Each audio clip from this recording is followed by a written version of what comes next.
Olá, sejam muito bem-vindos ao Posto Emissor. Estamos a 4 de junho de 2020 e regressamos agora com o 20º episódio do podcast semanal da Blitz. O meu nome é Mário Rui Vieira e falo-vos do nosso estúdio em Paços de Arcos. Do outro lado da linha estão a minha colega Lia Pereira e o nosso convidado. Antes de passar às apresentações, pergunto-te, Lia, que tal está tudo do teu lado? Olá, bom dia Mário, está tudo bem? Estou ansiosa por podermos voltar a fazer tudo isto ao vivo, todos juntos. Vamos esperar que já não falte muito. Já não há de faltar. Recebemos neste novo episódio do Posto Emissor uma voz carregada de alma e de funk que facilmente reconhecerão. Depois de um par de discos a solo, representou-se há quase 10 anos como o grande líder dos HMB e ao longo do tempo foi-nos brindando com canções tão inescapáveis quanto O Amor é Assim, Naptel Chulima ou Dia D. Algures aí pelo meio habituámos-nos também a vê-lo na televisão quando aceitou o desafio da SIC para ser jurado de um programa de novos talentos vocais. No ano passado editou um EP em nome próprio e regressa agora com Melodramático, o quarto longa duração dos HMB. Olá, Heber Marques, que sejas muito bem-vindo a este nosso cantinho. Obrigado e olá a todos, a quem nos ouve e a vocês também.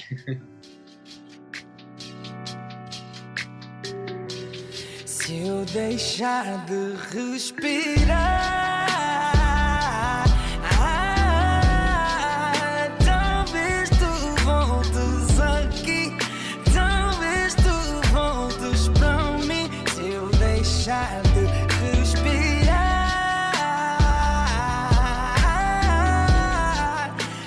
Heber, fazendo aqui uma brincadeirinha com um assunto sério, tu chamaste ao teu EP Amanhã e este disco dos HMB chama-se Melodramático.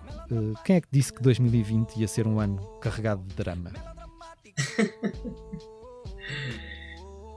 Na verdade, o meu 2019 foi carregado de drama, então foi por isso que eu dei o nome de Melodramático com os meus colegas. Ok. No caso do disco da HMB, dei o nome Amanhã ao meu disco, nunca imaginando, né, que 2020 ia ser dramático para o mundo inteiro. Exato. Portanto, o drama do mundo juntou-se ao teu drama pessoal. Sim. Heber, como é que viveste estes últimos meses? Imagino que tenhas estado em casa, penso até que estás também agora em casa com os teus filhos. Tem sido fácil ou nem por isso? Não, aumento, eu tenho 2, Uhum. e tirando a experiência do confinamento, eu não vou ao terceiro, claramente. Mas a minha experiência foi muito isso, foi de passar muito tempo com os meus filhos, que são crianças, né, de 5 e 3 anos, roubam muita atenção, precisam de muita disponibilidade, quer física, quer mental. E era bom que eu estivesse no meu topo de forma física, por exemplo, pelo menos, que também fui confrontado com isso. Mas os dias foram-se fazendo e a pessoa foi aos poucos foi arranjando ali uma rotina e uma maneira de arranjar uma forma melhor para passar os dias. Uhum. Com 3 e 5 anos, tu explicaste, pelo menos ao mais velho, mais ou menos o que é que se estava a passar, porque é que não podiam ir tantas vezes à rua? Sim, a mais velha, a Vitória, ela, sim, todos os dias ela perguntava se já tinha passado o coronavírus, mas ela percebia e ela é muito consciente. E agora quando foi levantado o estado de emergência, ai de nós que saíssemos à rua sem a máscara, ela ficava muito chateada de não ter a máscara, não queria ser. Então ela tem bastante noção que não é uma coisa boa e ela é de facto uma criança que presta muita atenção. O outro não quer saber, não faz ideia do que é que se passa. Não é nada com ele. Apesar de continuarmos a viver a pandemia, não é? Ainda não passou, neste momento as consequências sociais da doença começam também a ganhar muito terreno, o desemprego, a falta de dinheiro para pagar as contas mais básicas, os surtos que vão aparecendo em contextos onde já faltavam condições. Neste momento, para ti, qual é que achas que é a maior preocupação nesta fase que atravessamos da crise sanitária? A minha opinião face geral ao país inteiro, é isso? Sim, a forma como interpretas este momento que estamos agora a viver. É uma fase de muita dor, né? As pessoas estão muito doridas com tudo o que se passou, e sendo o causador disto tudo invisível, eu noto que as pessoas estão até inflamadas, né? Nós andamos um bocado ainda à procura de pôr as culpas em alguém, mas eu acho que é preciso ter alguma paciência e procurar alguma paz no meio disto tudo para se encontrar soluções viáveis para todos e não pensos rápidos, não é? Eu diria. Nestes momentos mais complicados, a tua fé é ainda mais importante para ti? Sim, a fé é uma coisa muito, para mim é muito importante e ajuda-me a olhar para estes infortúnios de outra maneira, partindo do princípio que tudo acontece porque Deus assim o permite, né? É a maneira como eu vejo as coisas, né? E que é nestas alturas de tribulação que nós crescemos.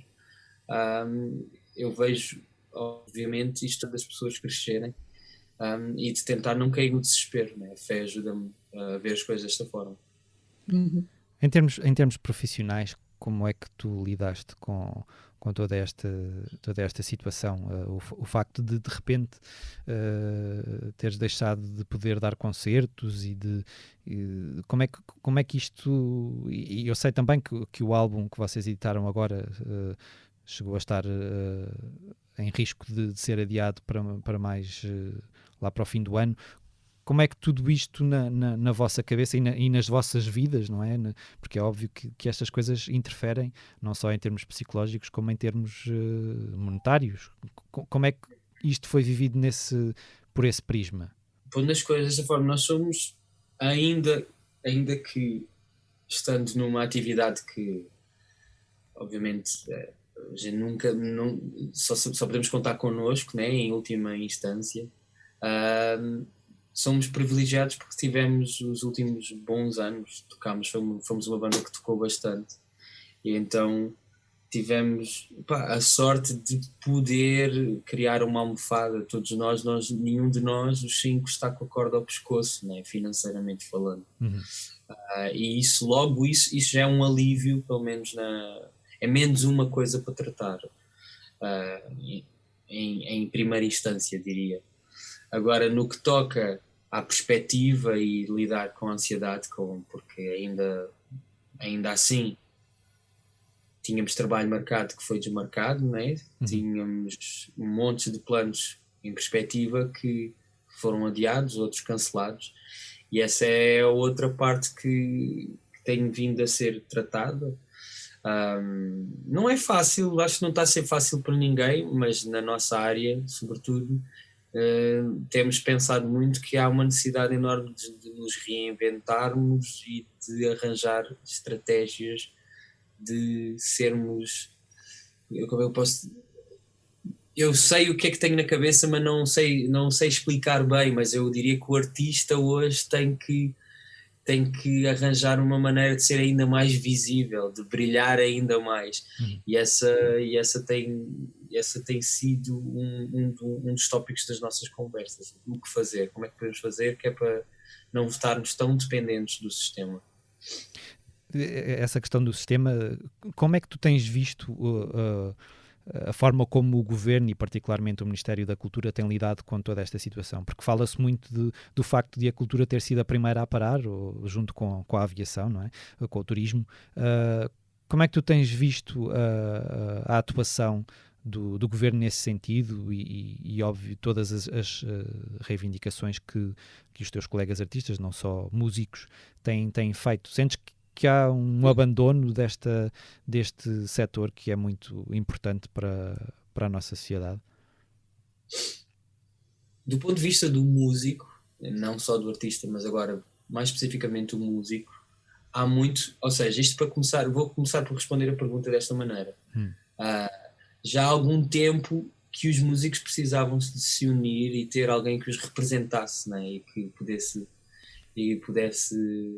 correr atrás das suas necessidades, e foi graças a esta pandemia que foi criada uma associação de músicos portugueses que tem vindo a dar os seus primeiros passos, algo que já estava provavelmente no subconsciente de muitos músicos, mas isto sempre deu para empurrar com a barriga. Só que pronto, agora chegou a crise e as pessoas tiveram mesmo que se unir.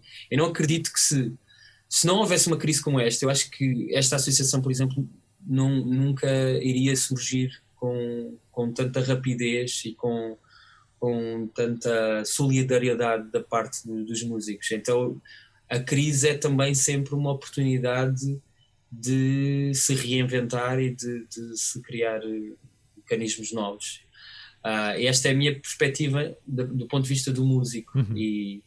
Ou seja, dentro do mal ainda há uma bênção que é isto, e eu espero que esta associação venha a dar muitos frutos.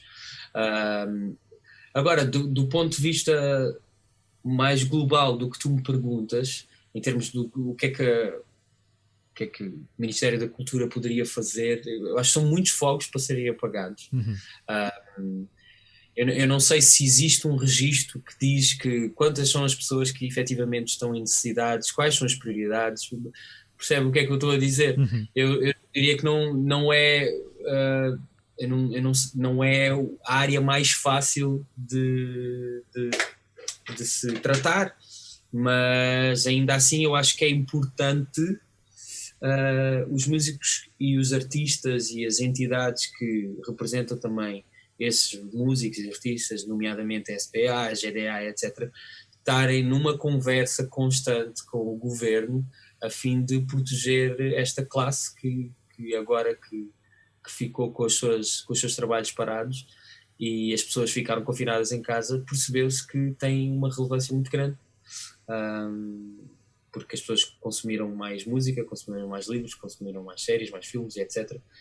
Ficaram, obviamente, de certeza, com uma vontade enorme de voltar às salas de espetáculo e etc. Eu espero que haja um diálogo constante e coisas concretas a acontecer. Eu não tenho uma solução. Eu não tenho uma solução assim a priori, mas acho que se houver uma conversa constante, aberta, com passo a ser dado, já é bom. Eber, falaste há pouco que, no fundo, uma crise pode ser uma oportunidade, não é? Que aprendemos sempre qualquer coisa com os momentos mais complicados. Sentes que o momento que estamos a viver, no que diz respeito ao racismo, não só nos Estados Unidos como no resto do mundo, pode ser um ponto de viragem, com todos os protestos e toda a discussão que está a haver depois da morte de George Floyd? É um assunto muito sensível, né? Na verdade. De ter as conversas difíceis, e o racismo é uma coisa que tem vivido entre a humanidade há tempo demais, já é demasiado tempo, e está na altura de começar a tratá-lo de uma forma mais ríspida, eu diria, né? Mas sei também que isso só pode ser erradicado com educação, né? Também não podemos ser ingênuos nem santinhos de achar que por se criar só penalizações para quem cometer tais actos hediondos que vai fazer com que o coração das pessoas mude. Não, é a educação, é as pessoas mudarem o seu coração, né? E isso tem a ver muito com ensinar as crianças a não pensar sequer que existe uma distinção entre raças, que somos todos a raça humana, e por isso simplesmente isso.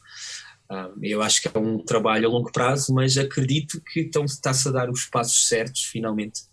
Obviamente que os Estados Unidos vivem isso de uma forma muito mais à flor da pele do que outras sociedades, outros países, mas o racismo está presente em qualquer sítio onde haja diversidade de seres humanos. Então temos que falar disso e temos que olhar na cara e mudar de uma vez por todas. Como infelizmente nós bem sabemos, não é só nos Estados Unidos que as autoridades abusam do seu poder para descarregar os seus preconceitos, sejam eles raciais ou de outra índole qualquer, em pessoas inocentes. Tu já foste alvo dessa discriminação mais institucionalizada? Da parte da polícia, nunca. Da parte da polícia, nunca, graças a Deus. mas já fui alvo de racismo na escola, da parte com uma professora. Na altura não era uma pessoa tão consciente nem ativista, nunca fui assim uma pessoa com esse tipo de perfil, mas lembro que foi um episódio que me ficou marcado bastante na memória, e não só a mim, mas na memória de quem assistiu também ao episódio. E é importante que esse tipo de atitudes e episódios não venham a acontecer mais. E sejam denunciados, não é? E Diz? sejam denunciados também. Denunciados, exatamente. Eu lembro que um colega meu que era branco, né? eu é que sofri na pele. Basicamente a professora contou que, aliás, estava uma colega minha à frente na carteira e disse que estava apaixonada por um rapaz que era negro, e a professora, sem se refriar, disse: beijar um negro, disse uma coisa horrível. Eu lembro que um colega meu branco é que ficou bastante indignado com aquilo e foi falar com a diretora de turma e com o professor de ciências e etc, e foi completamente abafado. Disseram para com essa conversa e etc. E ele obviamente estava a querer levar aquilo muito sozinho, muito às costas sozinho, e estava a ser prejudicado também. É porque uma coisa, na verdade, quer dizer, há sempre aqueles pequenos ou grandes que podem trazer grandes traumas, bullying entre colegas, mas sentir esse tipo de discriminação por parte de uma pessoa que é suposto educar. Exato. Não há de ser fácil. Presumo que tu provavelmente até já terias sentido algum tipo de discriminação da parte de outras pessoas, mas ver isso de uma pessoa que é suposto estar a educar-te deve ter sido um choque maior. Eu sempre fui uma pessoa bastante distraída, e ganhei consciência, se calhar, de mim e do mundo mais tarde. Nessa altura eu era muito no meu mundo. Eu lembro disto, lembro dessa situação e lembro que eu achei só que ela era patética, não há nada, tipo, e ficou por aí. Obviamente não pensei no resto das implicações que isso poderia trazer, mas acho que está na altura hoje em dia este tipo de episódios acontecendo, de serem denunciados, e não pode acontecer mais este tipo de situações, por exemplo. Não pode acontecer, porque isto é só um pequeno rastilho que depois leva a casos como o George Floyd. Não? Sim, e mesmo... Desculpa, Lia, mesmo em termos políticos, quer dizer, nós neste momento em Portugal também estamos num ponto crítico e extremado, não é? Temos uma pessoa na Assembleia da República com um discurso muito extremo relativamente É verdade. Pronto. Como é que tu sentes que isso vai extremar ainda mais a discussão neste país, e que pode sair daí alguma coisa boa, ou que ainda vamos passar por períodos muito conturbados num futuro mais próximo? Eu acho que ainda vamos penar um bocado, ainda vamos passar por períodos mais conturbados, como tu dizias. Mas se houver foco de luz para as coisas que não são corretas, se a luz estiver a incidir sobre elas, já é bom. Se houver diálogo, como tu estás a dizer, já é um bom indicativo de que pelo menos as coisas não derrapam ainda mais para baixo. Eu diria, talvez esteja a ser um bocado ingênuo, mas eu diria que o facto de haver uma conversa é bom.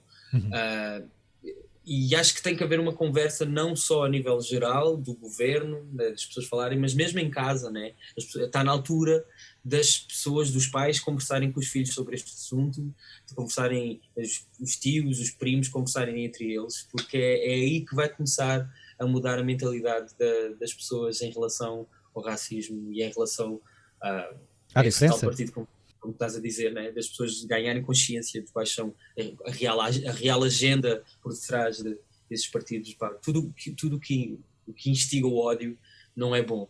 Nós percebemos que normalmente este tipo de partidos extremados trazem soluções muito práticas, mas pouco aprofundadas, né? Eles trazem uma solução. Está aqui a solução. Temos este problema, a solução é esta. Mas se formos minimamente honestos e inteligentes, vamos perceber que a vida e o ser humano é muito mais complexo e que não são este tipo de soluções muito básicas que vão resolver problemas. Através do que te contam, por exemplo, os teus filhos, ou pelo menos a tua filha mais velha, tu sentes que alguma coisa está a mudar? A experiência que eles têm na escola será diferente daquela que tu tiveste? Esta semana nós conversámos com a Vitória a primeira vez sobre o racismo e explicámos o que era o racismo. E a Vitória ficou de boca aberta. Ela saiu-lhe uma frase do género: mas porquê que alguém não haveria de gostar do papá ou da vovó, ou seja, a minha mãe, que são mais puros que ela, porque têm outra cor do que ela? Mãe, isso não faz sentido. Ou seja, para ela isso não faz sentido. Não faz sentido. Era o que Nelson Mandela já há anos dizia, né? Que ninguém nasce a odiar, eles têm que ser ensinados a fazer essa distinção de raça. Né? As crianças, se ninguém lhes chamar a atenção para isso, para essa diferença, elas não vão ter noção disso. Lá está, é uma questão, passa muito por educação, de facto. Sim. Educar os pais e que vão educar as crianças e etc. Olhando agora para o vosso álbum melodramático, que vocês apresentam como uma história de extremos que corre da escuridão para a luz, do egoísmo para o altruísmo, tu sentes que com este álbum os HMB são hoje uma banda mais coesa, mais unida e mais madura? Esta viagem foi inspirada na vossa viagem enquanto indivíduos e músicos? Sim, foi inspirada muito em vivências pessoais. Também, sendo muito franco, não foi o disco mais consensual entre a banda, mas foi um disco que gerou muita conversa entre nós, muitas concessões e discussões no bom sentido da palavra, mas sentíamos muita necessidade de fazer um tira-gosto de tudo o que tinha vindo a ser o percurso da HMB, que sempre teve uma parte de mensagem de conscientização. Temos o caso como o Dia D, a música Dia D, mas depois nós fomos indo muito para uma zona de festa, que somos, de facto, uma banda que está muito enraizada na festa, mas não queríamos perder esse lado de conscientizar as pessoas e achámos que se calhar era uma boa altura fazer um disco mais conceptual, assim dizendo. E o melodramático traz essa proposta mesmo. Achamos que com estes passos dados são passos muito conscientes, né? Para se dar esse tipo de passos é preciso ter maturidade, e então sim, a HMB acredito que é uma banda mais madura e com a maturidade vem coisas muito boas e que também ajuda muito a parte lúdica, que é tão importante na música, né? Mas pronto, são vivências e são aprendizagens que nós vamos fazendo. Este disco é só mais um marco na carreira dos HMB e agora queremos continuar a caminhar. E tu sentes que isso que estavas a dizer, esse mudar de ficha também se reflete na própria música? Eu pergunto isto porque logo a abrir temos o Papillon e o Dino de Santiago numa canção. A presença deles representa uma vontade também de se abrirem a outras linguagens musicais, por exemplo? Nós sempre tivemos muitos convidados nos nossos discos. Nós somos uma banda de soul e R&B, mas fizemos um dueto com uma fadista. Sim, claro. Ou seja, nós, no que toca a isso, acho que sempre fomos fiéis à música. Nós tentamos fazer associações com quem nós achamos que pode trazer algo que a música está a pedir. No caso do Papillon e do Dino, além de serem nossos amigos, além de serem artistas dos quais nós admiramos muito as suas obras, foram pessoas que nós achámos que essa música em particular ia ganhar muito com a presença deles. E no que toca a participações com artistas, nós vamos tentar sempre fazer as coisas dessa forma. Nós vamos chamar pessoas para participar connosco se a música assim pedir. E não tanto com uma visão estratégica. Acho que são os nossos tais passos que é para ir mantendo a inocência, percebe? Mas sem dúvida que esse tipo de filiações fazem com que se abra caminhos, novos caminhos e possibilidades de novos trajetos. Não é? Aproveitaste para escrever alguma música nova durante este período de confinamento ou não tiveste cabeça? Olha,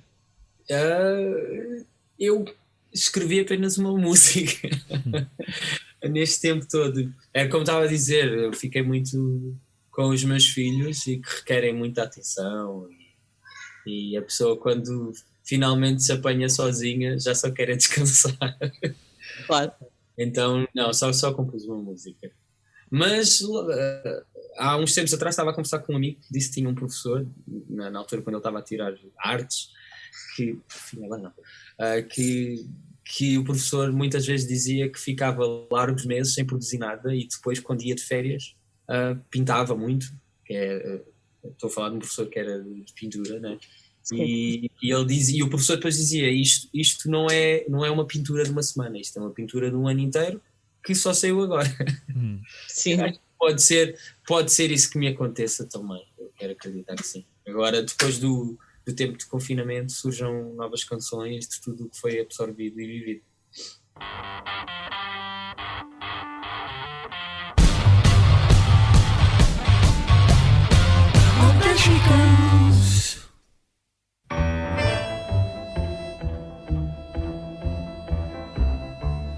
Depois de vários meses sem música ao vivo, arrancaram esta semana os concertos pós-Covid-19. É esse, claro, um dos grandes assuntos da semana. Com lotação limitada, distanciamento físico e obrigatoriedade de máscara, ouvimos Bruno Nogueira e Manuela Azevedo a dizerem-nos para deixarmos o Pimba em paz, no Campo Pequeno, em Lisboa. Foi isto, não foi, Lia? É verdade, após tantas semanas em que aqui só falávamos de concertos online e no Instagram, podemos dar a notícia de concertos tal como os conhecíamos de antes, embora agora os espectadores tenham a máscara posta, como disseste. Depois da permissão do governo português para que voltassem a realizar-se espetáculos a partir do dia 1 de junho, o pontapé de partida foi dado por Bruno Nogueira, Manuela Azevedo e amigos, que esta semana deram 2 concertos disputados do seu projeto Deixem-me Ir em Paz, no Campo Pequeno, em Lisboa. O Luís Guerra, nosso editor, esteve na primeira noite, tal como de resto a Rita da Carmo e o Primeiro-Ministro, e escreveu o Luís Guerra. É um espetáculo apuradíssimo e delirante, não só porque empresta inspiradas roupagens jazzísticas, cabaréticas, acountryzadas, até ocasionalmente pop, ao mais emblemático a ser Pimba, mas também porque Bruno Nogueira, qual mestre de cerimónias, incute-lhe um humor transbordante, dando sempre a ilusão de que é burilado no momento, não se limitando a fazer a ponte burocrática entre canções. Nas redes sociais as reações foram de grande entusiasmo. Os espectadores tiveram de usar máscara, como dizíamos, desinfetar as mãos, seguir as indicações no final do espetáculo para abandonarem a sala de forma faseada. Sala essa que teve a sua lotação bem limitada, só cerca de 2.000 pessoas, e assim vai ser também nos próximos concertos. No entanto, dado também o momento que vivemos, a realização destes concertos não deixou de causar alguma polémica. Há quem diga que é precoce e há também outros setores que se fizeram ouvir. Por exemplo, os toureiros queixam-se que não podem voltar a fazer touradas naquela sala que é uma praça de touros, ao passo que os músicos já podem dar concertos. Éber, estas reivindicações, estas críticas, achas que são resultado desta altura turbulenta que vivemos? Sem dúvida, as pessoas estão muito inflamadas. Isto foi algo que tocou a todos, né? E nós, ao vermos, infelizmente o ser humano é muito assim, né? Ao ver a felicidade dos outros em retomar a sua atividade, em vez de ficar feliz por eles, não, fica chateado. Mas isso acho que não faz sentido, essa não é a resposta. Acho que celebrar a vitória dos outros é sempre mais positivo do que ter arranjar. Se calhar o diálogo podia começar muito ok, boa, olha, estou feliz pelos meus amigos músicos que já conseguiram retomar as suas atividades. Podemos começar a dialogar, que é para começarmos nós também as nossas atividades, como é que podemos fazer, em vez de se fazer manifestações de sou contra isto, então e eu. É muito assim. Na verdade, eu como músico também fiquei muito tempo parado em casa e tenho o meu pai que trabalha com reconstrução que ficou, muito menos tempo porque a reconstrução não parou. E por aí adiante, não é? Nós temos que começar a olhar para os problemas trazendo soluções e não só mais fardo para cima. Também há quem diga, então, se pode haver concertos, também poderia haver jogos de futebol com público, é mais ou menos a mesma lógica do que falavas. Tu, enquanto músico... Eu acho que isso também tem que ser... Eu percebo de onde vêm as coisas, mas um campo de futebol não é igual a uma sala de espetáculos, não é? É diferente, não é? Os contextos são sempre diferentes e temos que pensar. Tu, enquanto músico, enquanto performer, se de hoje para amanhã tivesse um concerto agendado, ias sentir-te confortável, seguro, ou ias ficar um bocadinho apreensivo por voltar a atuar perante milhares de pessoas? Apreensivo, acho que a pessoa fica sempre. Nós podemos fazer com que esse tempo de apreensão dure muitas horas, ou um dia inteiro, ou dure no máximo meia hora, eu diria, porque a verdade é que a pessoa nós temos que continuar as nossas vidas, né? Temos que continuar a correr atrás e à procura das soluções, e aquilo que eu sei fazer é música, aquilo que eu sei fazer é entreter as pessoas, então se é assim que eu também vou poder trazer income para casa, é isso que eu tenho que fazer. Posso ficar apreensivo, mas não posso ficar na apreensão. Estou-me a fazer entender? Sim. Sim, não podes ficar parado, não é? Não podes ficar parado, não é? Porque a pessoa ou morre do vírus ou morre da fome. E a forma pode ser metafórica, não é? Claro. Outro dos assuntos que marcam esta semana, ou que marcaram esta semana, foi a resposta da indústria musical às manifestações antirracistas que se espalham por todo o território norte-americano e não só, depois da morte do afro-americano George Floyd às mãos da polícia. Esta terça-feira transformou-se na Blackout Tuesday, quando vários artistas, editoras, plataformas de streaming e até publicações de música resolveram silenciar-se como forma de se solidarizarem com os manifestantes. A iniciativa The Show Must Be Paused, algo como o espetáculo tem de ser interrompido, partiu de Jamila Thomas e Brianna Agyemang, ambas mulheres negras que trabalham na indústria, como forma de exigir ao setor que tomasse uma atitude urgente no sentido de contribuir para a mudança que se impõe. Houve quem se associasse, casos das grandes editoras do Spotify, da MTV e de artistas como Radiohead, Billie Eilish, Rolling Stones ou Rihanna, mas também quem encarasse a iniciativa com ceticismo. Justin Vernon, dos Bon Iver, defendeu: esta pausa da indústria musical parece-me uma coisa aliada da realidade. Já The Weeknd apelou a que os seus parceiros e executivos da indústria contribuíssem de outra forma. Ninguém lucra mais com a música negra do que as editoras e os serviços de streaming. Eu fiz uma doação ontem e peço-vos que façam o mesmo. Esta semana, em grande e em público. Significaria muito para mim e para a comunidade se juntassem a nós, disse então o Weeknd. Lil Nas X, que ficámos a conhecer no ano passado com o êxito Old Town Road, foi mais direto ainda, apelidando a Blackout Tuesday de travar o que realmente interessa. O necessário é fazer circular informação. O movimento que nunca foi tão poderoso precisa de ser empurrado para a frente e não silenciado durante um dia. Eber, eu sei que tu te associaste a esta iniciativa. O que pensas sobre estes argumentos a favor e contra esta Blackout Tuesday? Francamente não me debrucei muito sobre o assunto. Achei que o Blackout Tuesday seria uma forma de prestar respeito às vítimas, às inúmeras vítimas do racismo, né, que vindo a ver, e foi com base nesse meu raciocínio que eu aderi ao Blackout Tuesday. Agora, obviamente, as pessoas veem as coisas sempre de perspectivas diferentes. Agora, o facto de vermos as coisas de perspectivas diferentes não quer dizer que tenhamos nós a razão. Claro. Estamos a vê-la de perspectivas diferentes. Claro. Para mim, No caso de ter posto e ter aderido, era uma forma de também chamar consciência. As pessoas vão ao Instagram e iam perceber que aquilo tudo estava escuro com Black Tuesday. Ok, não preciso de ser o Einstein, que é para perceber do que é que aquilo se trata, Claro, não é? claro. Então, Mas é um pouco aquilo que falávamos há bocado. Neste momento está tudo muito extremado, não é? Qualquer coisa que aconteça deve ter a ver também muito com o cansaço desta situação toda. Acho que é também... Desculpa, Miguel. Não, continua. E acho que é também a questão de ter a ver...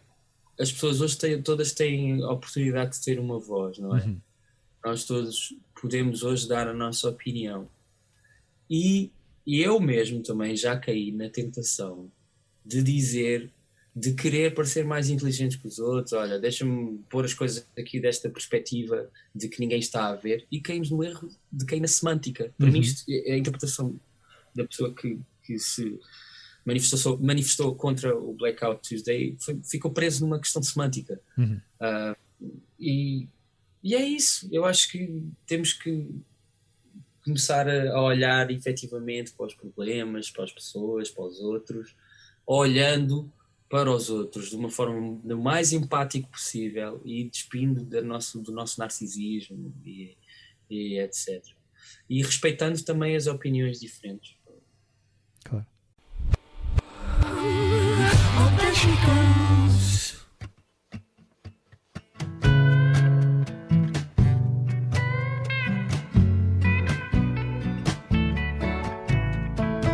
Saltamos agora para aquele momento em que falamos do que andamos a fazer e passo novamente a palavra à Lia, que entrevistou recentemente a Norah Jones.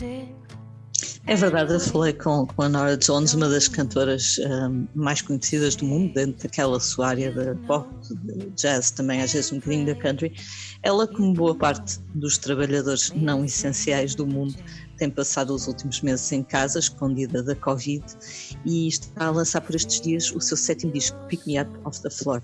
Falou-nos então sobre a forma como tem lidado com a quarentena, diz que está em casa com o marido e com os filhos, e confessou que, apesar de não ser muito habilidosa com as redes sociais, tem retirado grande prazer dos lives que faz nestas plataformas, sempre às quintas-feiras, tocando canções a pedido dos fãs. No início da quarentena, por assim dizer, a Norah Jones fez uma versão assim bem melancólica da Patience dos Guns N' Roses, e na entrevista que nos deu diz que cresceu a ouvir os Guns N' Roses e adora essa banda.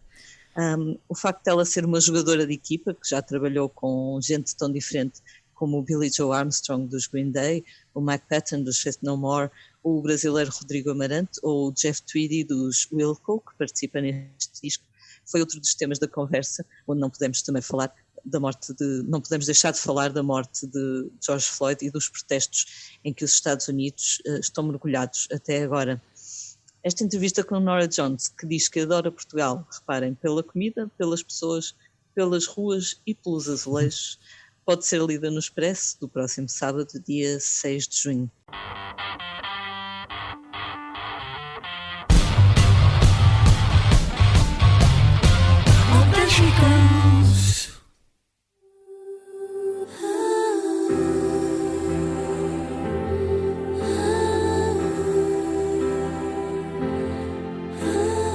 E agora passamos àquele momento do posto emissor em que falamos dos álbuns que não nos saem da cabeça.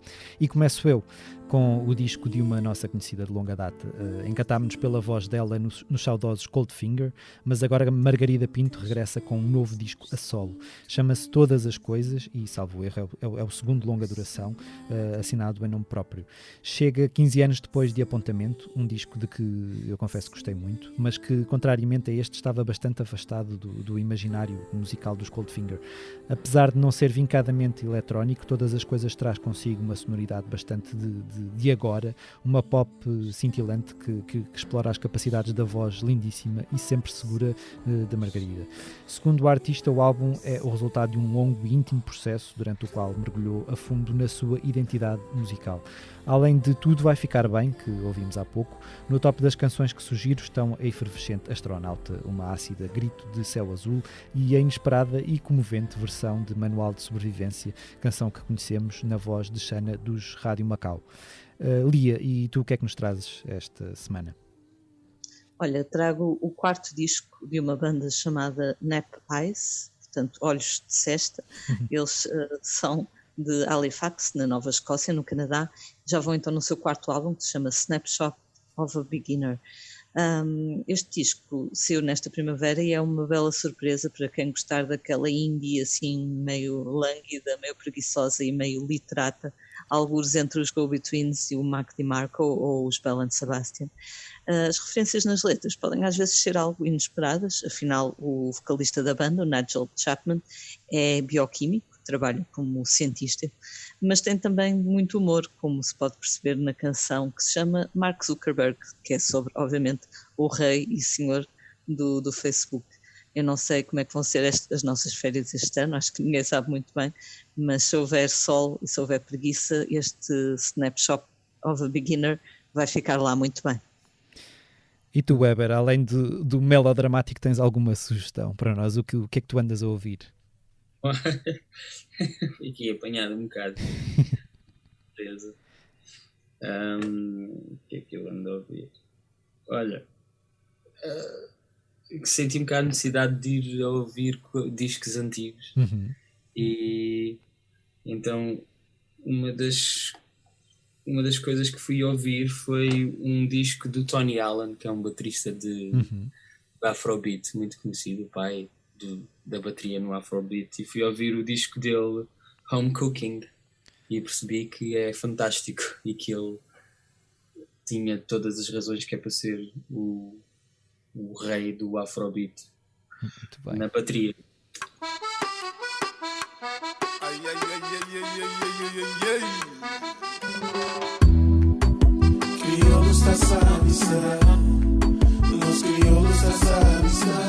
Finalmente, depois de meses de interrupção, como eu vos disse no início deste programa, voltamos a trazer-vos a agenda de concertos para os próximos dias. Não é assim, Lia? É verdade, é com emoção que podemos falar de concertos em que os artistas estão em palco e as pessoas estão na plateia, ainda que com máscaras. No sábado, 6 de junho, o Campo Pequeno volta a receber um concerto. Desta feita será o Dino de Santiago, que ali vai apresentar o seu mais recente e bem recebido Crioula. Nesse mesmo dia, António Zambujo toca no Teatro Aveirense, repete o espetáculo no dia seguinte, ou seja, no domingo, dia 7. Já nesta sexta-feira, dia 5, Sean Riley, o líder da banda Sean Riley and the Slow Riders, toca no Teatro José Lúcio da Silva, em Leiria, naquela que será a reabertura daquela sala. E a 13 de julho, dia de Santo António, o Coliseu de Lisboa volta a abrir portas para receber um espetáculo de música e vinho, é mesmo assim, a cargo do projeto Rua das Pretas, com o brasileiro Pierre Aderne, mas também o público todos juntos em cima do palco da mítica Sala de Lisboa. O público serão poucos, portanto será um concerto especial, mas marca assim a reabertura do Coliseu. Nas próximas semanas espera-se que continuem a ser confirmados mais concertos para um verão que será necessariamente mais cuidadoso a nível de regras, mas ainda assim terá alguma música ao vivo, que são boas notícias. Todas estas novidades vão sendo atualizadas em blitz.pt, onde damos também conta de outra coisa bem importante, que são as datas e algumas confirmações dos festivais de verão que foram adiados deste ano para 2021. Weber, os HMB já estão com ideias de quando é que regressam aos palcos? Nós ficámos com vários concertos cancelados, né, como sabe, e outros adiados. O retomar aos palcos ainda não sabemos quando, mas voltámos a ensaiar já. Okay. Para começar já a desempoeirar os instrumentos e os dedos e a cabeça.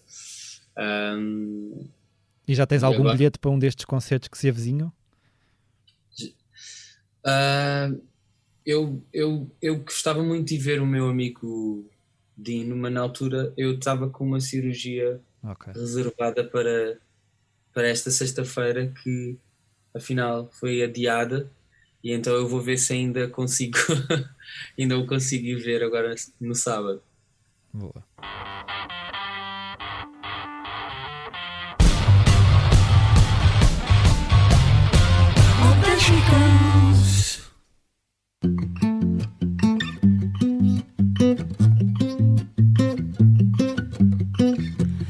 Aceita que a tristeza ela vai embora, mas chora quando tiver de ser.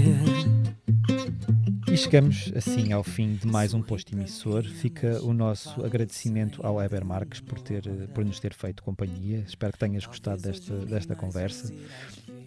Bastante. Ainda bem, ficamos felizes. E já agora deixa-me pedir desculpa porque eu chamei-te Miguel há bocado e tu és mais. Não há problema, é comum tocarem o meu nome. A maior parte das vezes chamam-me só Rui, mas já me chamaram Miguel várias vezes também, portanto não te preocupes com isso. Esteve também neste posto emissor a jornalista Lia Pereira. Eu sou o Mário Rui Vieira. Os temas de abertura e conclusão são da autoria de Legendary Tigerman e a edição multimédia esteve a cargo de Joana Beleza. Como é hábito, finalizamos com uma curta leitura do nosso convidado. Heber, o que é que nos trouxeste? Quando me falaram que descobri um pequeno texto que eu escrevi há uns tempos atrás. Ok. E o que eu escrevi há uns tempos atrás foi... Posso? Podes. Posso? Então.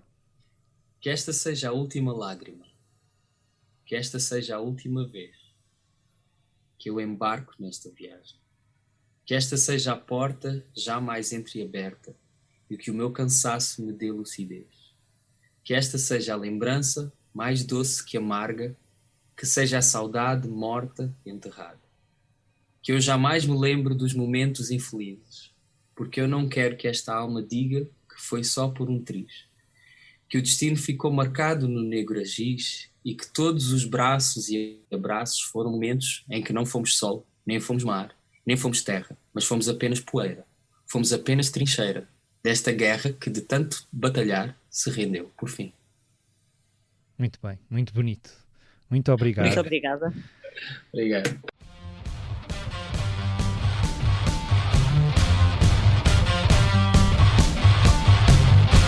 I knew